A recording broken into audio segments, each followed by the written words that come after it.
Hello, my name is Bill Truels. I'm a general surgeon in Oklahoma City, now semi-retired, and I want to talk about the acoustic solution to the JFK assassination. John Kennedy was killed in an assassination November 22nd, 1963. One of the motorcycle police officers had his microphone button switched locked on, and the sounds of the assassination were recorded on a dictabelt tape at the police station. When this dictabelt tape was then hooked up to an oscilloscope, you could analyze the sound signals in Dealey Plaza. This was professionally done, and there were 5 supersonic spikes. Now, a bullet from a rifle travels faster than the speed of sound and creates a supersonic spike. A bullet from a pistol is usually subsonic and does not create this supersonic spike. And what you have on the acoustic dictabelt tape, the oscilloscope tracing, is 5 supersonic spikes.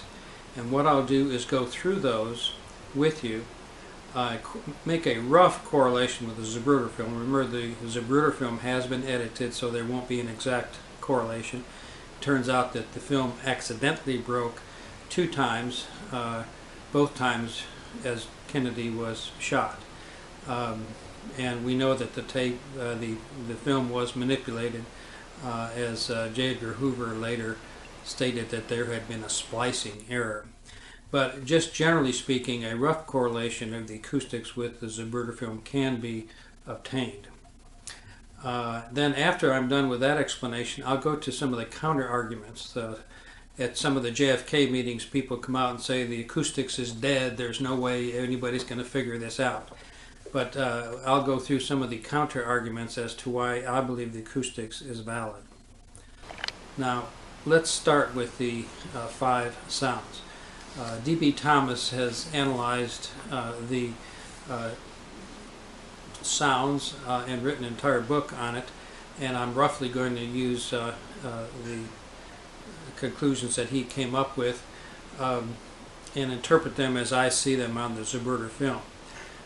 There are 3 initial rear sounds, the acoustic spikes on the acoustic tape. There's a 5-second pause, and then there's 2 additional spikes. Now, one interesting thing about the acoustics is that you not only get the timing of the sounds, but you also get the location of the sounds based on the echoes. It's the same kind of echo phenomenon that submarines used when they use sonar to try to identify where an enemy submarine is. So you can get the timing of the sounds and the location of the sounds using the acoustic echoes. Now, the first 3 sounds are about a second apart, and they're fired from the rear. The location localizes with a cone of probability on the Dell Tex building. An edge of that cone, lesser probability, hits the east window of the depository. The most likely explanation for the origin of the sounds based on the acoustics location is the Dell Tex building, which is directly behind Elm Street, provides a more direct shot, and as I've talked in one of my previous tapes, that a shot from the depository is actually significantly blocked by the depository oak tree, and this is a separate video that you can observe. So the first sound is at approximately Zapruder 174, frame 174. It's a rear sound from the Dell Tex, and it has a double sound according to the witnesses, and was associated with sparks. In addition, the people in the car kind of look around, and I think that this was probably the missed shot, and the sparks are associated with what happens when a bullet hits the street and creates sparks. It was a missed shot. It missed high. It traveled over the heads of the occupants of the limousine, over the windshield, because Elm Street is on a slight downward trend. As if you ever go to Dealey Plaza, you'll see the downward slope of Elm Street. The bullet passes over the windshield, hits the street, and it's in line to hit the curb in front of the innocent bystander James Tagg. Now, that's the first sound. The second sound on the acoustics is also from the rear, and again most likely from the Dell Tex building, and it probably most likely corresponds to Zapruder 204. And this is a time when Kennedy's actually on the Zapruder film behind a sign, but when he emerges from the sign, he's grabbing his neck. And we have a bullet that enters Kennedy's upper back and then exits his neck. And I'll go into this trajectory later in the video. But this is the second sound and correlates with 204 in the Zapruder film. The third sound on the acoustics, then using this same acoustic timing, would be at 224. And here we see Connolly, who has turned around to look back behind him, and he has a bullet that enters his right armpit and exits just above the right nipple, and actually fractures the fifth rib. It also causes Connolly to bend over in pain. This is at Zapruder 224, again more or less. Subsequently, we have a 5-second pause on the acoustic tape, and Kenny O'Donnell, who was riding behind Kennedy in the trailing car, says as the car slowed down and the rear brake light is seen coming on in the Muchmore film, he says he felt like he was riding into an ambush as the car is actually slowed down and driver Greer actually turns around and looks back rather than accelerating and getting out of there. So that the fourth sound is at Zapruder 313, and this then is the fatal headshot. The acoustics localizes this. Remember I mentioned that the acoustic echoes can be used to localize where a sound is coming from, and this sound comes from the corner of the picket fence at the grassy knoll. Dr. Crenshaw told me that he saw an entry wound in the right sideburn and a baseball-sized exit wound in the back of the head. Dr. Crenshaw was one of the general surgeons that was at Parkland that day, has written a book about his observations. So this is the fatal headshot at 313. Connolly, now, he's still holding on to his Stetson hat. He has turned around to look back, and the back of his wrist is now facing the Daltex building. And the final shot is at well, more or less it's at 326 on the Zapruder film, and the bullet enters the back of Connolly's wrist and then causes him to finally drop his Stetson hat. And then I believe a fraction of this bullet, a portion of this bullet, goes on to crack the windshield and the rear view mirror. And this mirror and windshield have not been cracked up until this time. The Alkins photo, which was before the fatal headshot, shows that the windshield is still intact. But at 326, I believe, is when the bullet enters the back of Connolly's wrist as he's turning back, causing him to drop his Stetson hat, fracturing the radius bone in the wrist, and then portions of that bullet going on and cracking the windshield. So those are the 5 acoustic sounds that are seen, that in a rough correlation of this with the Zapruder film. And what I'll do next is to deal with some of the counter arguments as to why some people think that the acoustics is not valid. Very small exit wound in the neck, and people say that couldn't be that small and be an exit wound, it must be an entry wound. I did thyroid surgery for many years, and we would put a 5mm drain into the left and right sides of the neck.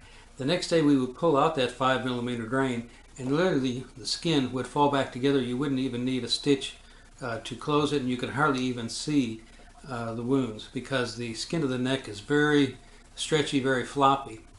So it's very possible for a 6mm, 6.5mm Carcano bullet to exit the neck if it doesn't hit any immediate bone, that it could then leave only a small wound. And there are arguments in the literature as well that an exit wound can be small. One of my patients was a sniper in Vietnam, and he was running back towards the friendly troops when his buddy next to him, his spotter, fell and was killed by a bullet. They were able to get him back to the lines, And when they examined the bullet wounds, which had gone completely through him, they couldn't tell the entry wound from the exit wound because the bullet had not hit bone. And the only way they could tell it was friendly fire that killed him, unfortunately, was because the friendly fire was in the trees in front, and by the trajectory of the bullet through his friend, they had determined that it had come from friendly fire. So it's sometimes very hard to tell an entry wound from an exit wound. So it's very possible that this could be an exit wound in the neck with an entry wound in the upper portion of the right back. And now the next argument against the acoustics is more complicated, and you have to follow me on this. The bones of the vertebra are stacked on each other like coins. There's C1, cervical vertebra 1 to C7, and then there you start with your thoracic ribs, T1 through 12. Well, it turns out that this point right here, if you go directly back to the spine, corresponds to T2, the second thoracic vertebra. The entry wound described by the pathologist using their anatomic description is really at C7. The anatomic description is that the bullet that travels through Kennedy's upper shoulder and exits his neck does not cause a pneumothorax. A bullet that is at T2 and enters at T2, the second thoracic vertebra, will cause a pneumothorax. But a bullet coming in at C7 will not. In addition, the cupola of the lung, which is the extreme upper portion of the lung, was bruised. And this again would be compatible with an entry wound at C7. Now here's another interesting point. The pathologist said that the entry wound was 14 centimeters from the styloid mastoid foramen back and 14 centimeters from the tip of the shoulder inward. That places it up high at the C7 level. If you wear a necktie, the point of entry would be just below the edge of that necktie near the midline. That is C7. If you rub your neck in the back, you'll feel a lump back there. That's actually C7, but it looks to be in the shoulder because it's at the C7 level, which is actually a portion of the shoulder. And I'll show you this in a picture that I've done where I draw a red dot on my back at the C7 location. And that point is 14 centimeters from the styloid mastoid foramen. Now some have argued that this is too variable of a measurement to pinpoint it to the C7 location. But I'll show also that if you take your finger and put it in the stylomastoid foramen and bring it all the way back, and I'll do this in the side view, you see that the finger doesn't move back and forth. And so that the styloid mastoid foramen is actually a pretty accurate way to measure how far back a bullet is, because even when you bring your head back all the way, the stylomastoid foramen stays almost in the same identical position. So that 14 centimeters back from the below the stylomastoid foramen, which corresponds to the C7 location. Another way to look at this is that each vertebra is about 2 centimeters wide. When there's 7 of them, you have 14 centimeters in length.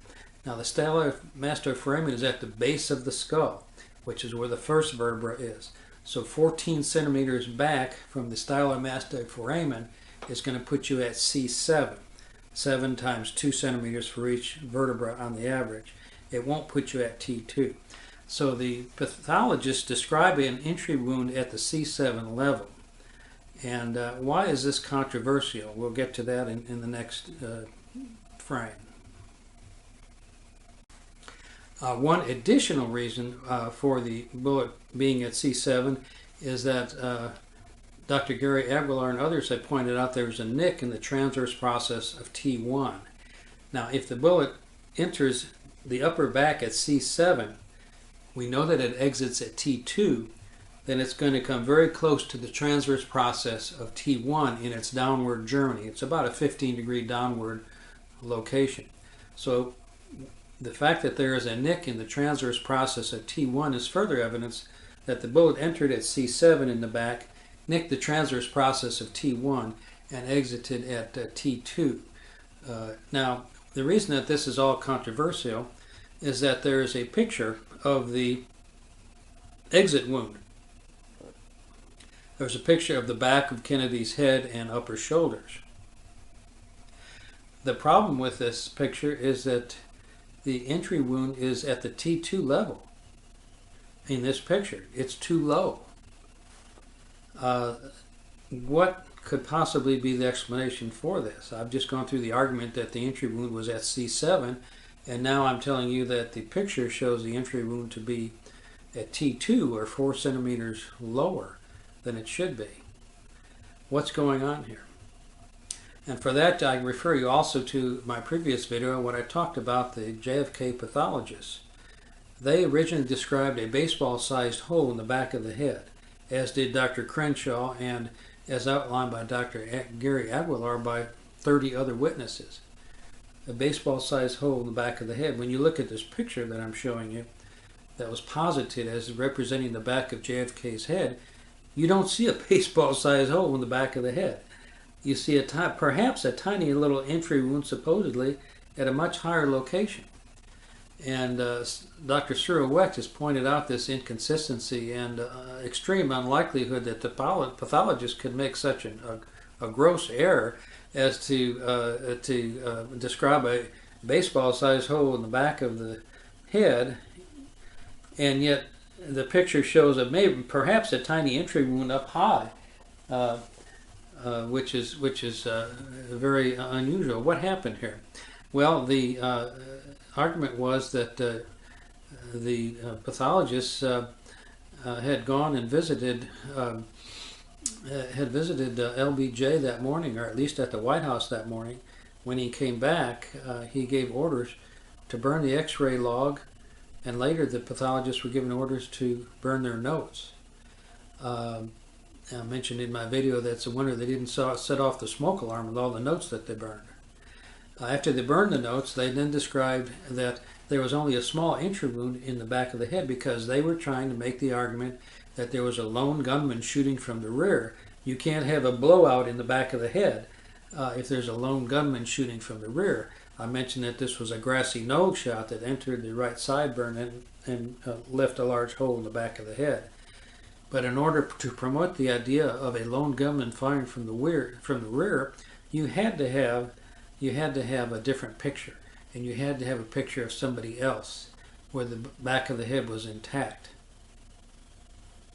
Now what that means is that the photographers were told to go ahead and take the picture of somebody else's head with the skull intact, and oh, by the way, don't forget to add a wound in the back for the entry wound in the back of the shoulder. And when the photographers did this, they added a wound that was in the wrong location. So this is one of the pieces of false evidence in the JFK assassination, and many experts have continued with this argument and agree with this argument that that picture of the back of JFK's head being intact is a forgery. In fact, Dr. Crenshaw looked at that picture and told me that that picture was a forgery that showed the back of JFK's head to be intact. So with that being said, that picture cannot be relied on to show you the true location of the back wound either, which in my previous arguments I explained was at the C7 level, not the T2 level in the back. The bullet entered the C7 level, traveled downward at a 15-degree angle, nicked the transverse process of T1, and then exited just above the sternal notch at the T2 level. So that part then agrees with the acoustics. Now the news media also plays a role in this cover-up. Dan Rather gets involved, the newsman, and he states that he saw the Zapruder film while it was still under wraps. And he says that what happened was, in order to explain this large hole in the back of the head, is that John Kennedy turned back, and when he turned back to look at the depository, that a bullet then entered his right temple and exited out the back of his head. And this is how Dan Rather explained that a lone gunman could cause a large exit wound in the back of the head because Kennedy had turned around and looked back. The only problem with this explanation was that the Zapruder film was subsequently released to the public, and everybody could see that John Kennedy did not turn around and that Dan Rather was a liar. But again, the idea here was to cover up and to promote a lone gunman explanation. The other interesting thing that the news media did is that when Oswald was in custody, he had made a classified, if you will, trip to Mexico City. And no one was supposed to know about this, but when he was being interrogated by the police after the assassination, the police asked him, well, why did you go to Mexico City? And Oswald was shocked that they had heard about his trip to Mexico City. And he said, you're blowing my cover. Now everybody will know who I am. In other words, Oswald had an FBI number, case number, and reported to the FBI. This is something that's now generally known and accepted. The Warren Commission didn't know it at the time. And Oswald was concerned about his cover being blown, that you're blowing my cover, now everybody will know who I am. He didn't want people to know who he was. He was supposed to be working clandestinely on his trip to Mexico City and other issues, which is another book altogether. But what the news media did is they dropped the first sentence. And they reported that Oswald said, now everybody will know who I am, with the argument that Oswald shot Kennedy because he wanted notoriety. Just the exact opposite meaning of what Oswald said, because they dropped the sentence, now everybody will know who I am. They dropped the sentence before that, you're blowing my cover. And that's just one example of how the news media can distort the truth and alter by 180 degrees the meaning. As we've shown, there was a shot from the grassy knoll, which the acoustics verifies as being the fatal headshot. One additional note about the acoustics is that there is a subsonic sound before the rifle shots are heard, and it's compatible with a pistol shot, and it's coming from the rear. And one possible explanation is that there was an observer on the roof of the depository who fired a pistol, sort of as a way of saying the game is on, go ahead, proceed with the assassination. Another benefit of a pistol shot from the roof of the depository would be that it would scatter the pigeons which had gathered there for lunch, because the workers would go up on the roof at lunchtime and feed the pigeons, and this assassination occurred at 12:30. So the pistol shot also served the purpose of scattering the pigeons on the roof of the depository to further the illusion that the shots were coming from the depository. In addition, the people in front of the depository, they didn't go running inside the depository looking for somebody. What did they do? They ran to the grassy knoll, because that's where the loudest sound they had heard had come from, looking for the grassy knoll shooter. So that's another point where the acoustics validates what the witnesses to the JFK assassination did. I wanted to talk for a minute about one of the eyewitnesses that I've talked to at the Dealey Plaza, Bill Newman.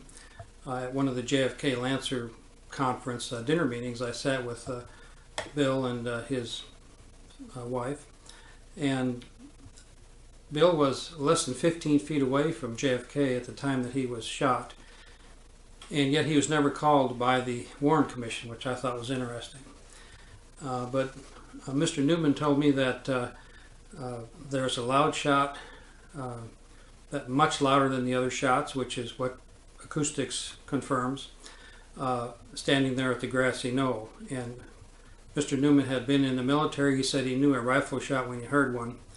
And he had his back to the grassy knoll, and upon hearing this shot, he and his family laid down because they knew they were in the line of fire. And he said that this was the shot that hit, this was the headshot that caused Kennedy's head to come apart.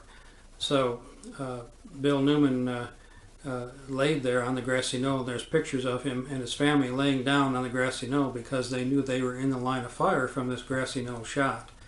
And he said it was much louder than the other shots, and this is another confirmation. The acoustics confirms that there was a much louder shot that was heard because it was closer to the motorcycle policeman's microphone, and also the acoustics gives the location as from the grassy knoll.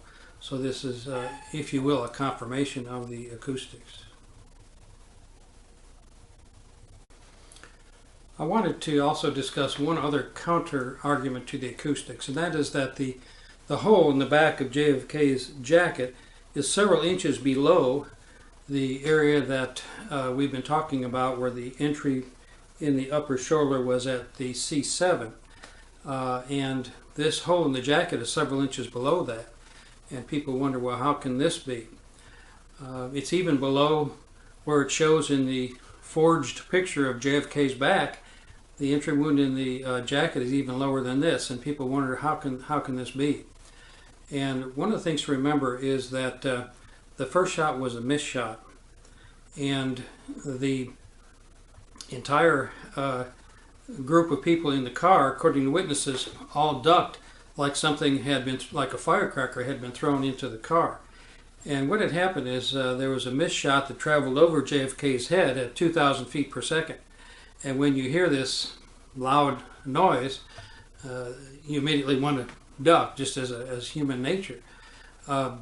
They say that in World War II, the soldiers were told that that bullet that you hear that goes by you isn't the one that's going to hurt you, because the bullet is traveling faster than the speed of sound at 2,000 feet per second. And by the time you hear the bullet, it's already well past you.